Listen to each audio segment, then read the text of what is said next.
ஒரு கப்பு மாவு எடுத்து இதில் கொட்டுறேன். கட்டி இல்லாமல் கலந்துக்கிறோம். இந்த மாவு வந்து இதில் அழகாக இருக்கா?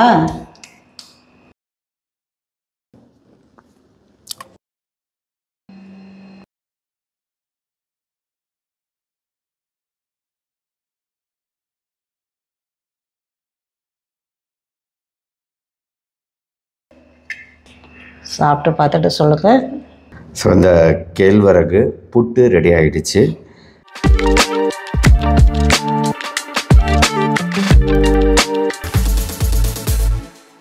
இப்போ வந்து கேவுரு களி கிண்டுறதுக்கு இப்போ ஒரு கப்பு மாவு எடுத்துருக்கேன். ஒரு கப்பு மாவு எடுத்து இதில் கொட்டுறேன். இதாட்டி ஒரு கப்பு தண்ணி ஊற்றுறோம். கொஞ்சமாக உப்பு போட்டுக்கிறோம். அதில் உப்பு போட்டு அதை கலந்து வைக்கிறோம். கட்டி இல்லாமல் கலந்துக்கிறோம். இப்போ கலந்துட்டோம். ஒரு கப்பு மாவு எடுத்துருக்கேன், 2 கப்பு தண்ணி. இப்போ தண்ணி நல்லா கொதிக்குது. இந்த மாவு வந்து இதில் ஊற்றி இப்படி கிண்டிக்கிட்டே இருக்கிறோம். 5 நிமிஷத்தில் அது கெட்டியாகிடும். அப்படியே ஆனால் கிளறிக்கிட்டே இருக்கணும். அடி பிடிச்சிரும், இல்லைன்னா அடி பிடிச்சிரும். 5 நிமிஷம்தான்.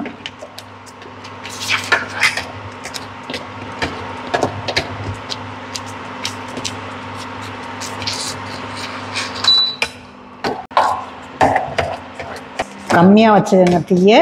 லேசாக வச்சுக்கிட்டோன்னா இதே மாதிரி இந்த வெந்துக்கிட்டே இருக்கு பார்த்தீங்களா, இந்த மாதிரி வரும். ரொம்ப தீயை கூட வச்சுட்டோம்னாக்கா அடி பிடிச்சி போயிடும்.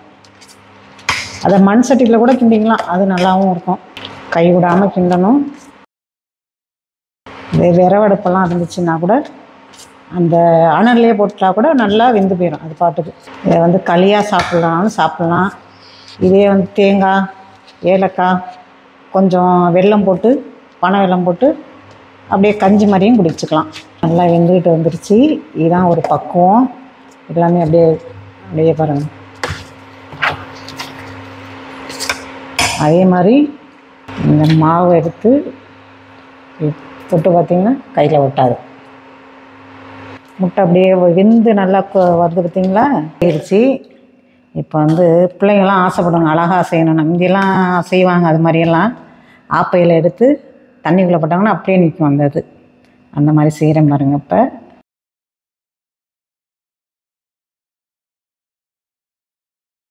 அழகாக இருக்கா? இந்த மாதிரி இப்படி தண்ணிக்குள்ளே சூடாக இருந்தாலும் பரவாயில்ல, அப்படியே போட்டு தயிர் ஊற்றி சாப்பிட்லாம். இன்னொன்று நான் காட்டுறேன் இருங்க. களி ரெடி ஆயிடுச்சு பாருங்கள். இந்த பாத்திரத்தில் எடுத்து வைக்கிறேன்.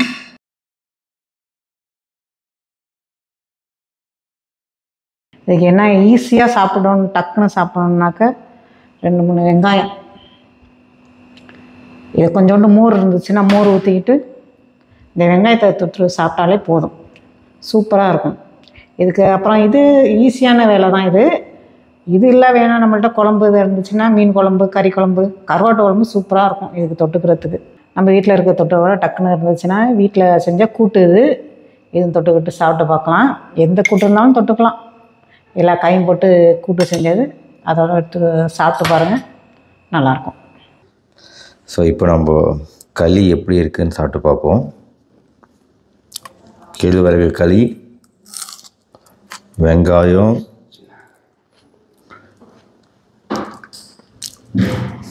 தொட்டுக்க கூட்டு,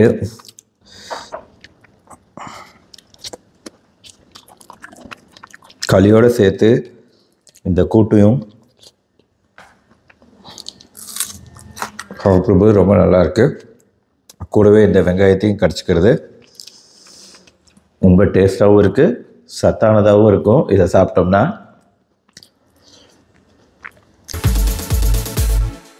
ராகி புட்டு செய்ய போனோம். இப்போ ஒரு கப்பு மாவு போட்டிருக்கேன். ராகி கேவுரு புட்டும் 2 ஒன்று தான். தேவையான அளவு உப்பு கொஞ்சமாக போதும் அதுக்கு. இப்போ என்ன செய்வோம்னா கொஞ்சமாக தண்ணி தெளிச்சுக்கிறோம்.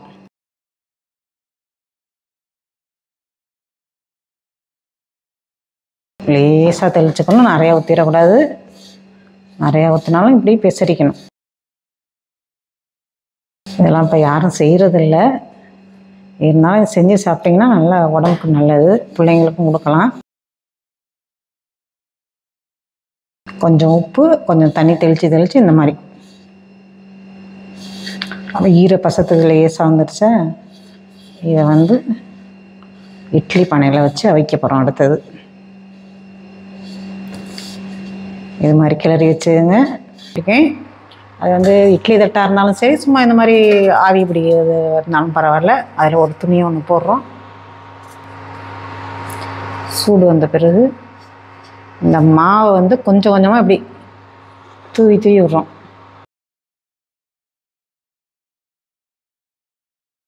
கொஞ்சம் நேரம் மூடி வைக்கிறோம். அப்படியே ஏறுங்க, ஆவி வருதா, லேசாக வெந்துருச்சு.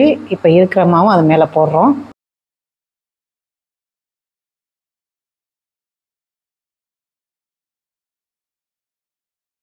இப்போ அடுத்ததான் மூடி வச்சிடுறோம். இன்னும் ஒரு 5 நிமிஷத்தில் வெந்துருச்சான்னு பார்ப்போம்.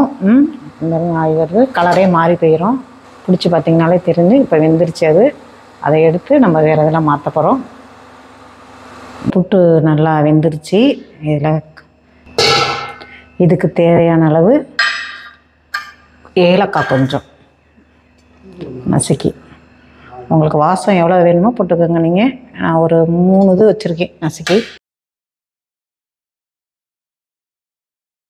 கொஞ்சம் தேங்காய் பூ, ஜீனி வேணுங்கிறத போட்டுக்கலாம், இல்லை நாட்டு சர்க்கரை இருந்தாலும் அது கலந்து சாப்பிட்டுக்கலாம், அதுவும் நல்லாயிருக்கும். இதுக்கு கொஞ்சம் நெய் ஊற்றிக்கணும். இதில் அந்த சூட்லேயே நல்லா வெந்து போயிடும். நெய் போட்டாலே கலரே மாறிடும், வாசமும் நல்லாயிருக்கும். இப்போ இது வந்து பெரியவங்க சாப்பிட்றதுக்கு இது கரெக்டான அளவு. ஜீனி ரொம்ப போடாமல். இதே பிள்ளைங்களுக்கு வந்து அழகாக கொடுக்கணுன்னாக்க இதில் கொஞ்சமாக தேங்காய் பூ போட்டுக்கிறோம்.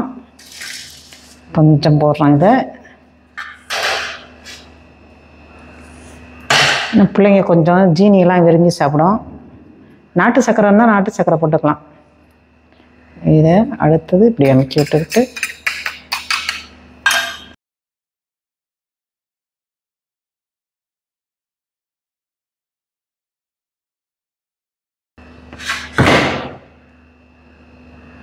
அழகாக வந்துருச்சு புட்டு.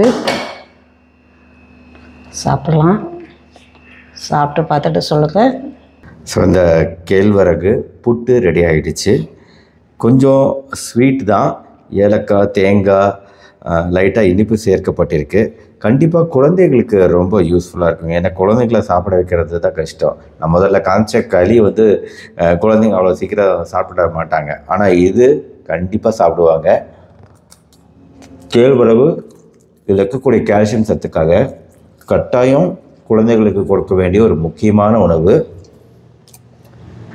டேஸ்ட்டும் ரொம்ப சூப்பராக இருக்குது, நல்லாயிருக்கும். நீங்களும் செஞ்சு கொடுங்க. உங்கள் குழந்தைங்களுக்கு வேணும்னா இன்னும் கொஞ்சம் எக்ஸ்ட்ரா இனிப்பு போட்டுக்கோங்க. நான் சாப்பிட்றதுனால கொஞ்சமாக இனிப்பு போட்டு கொடுத்துருக்காங்க. செஞ்சு பாருங்கள்.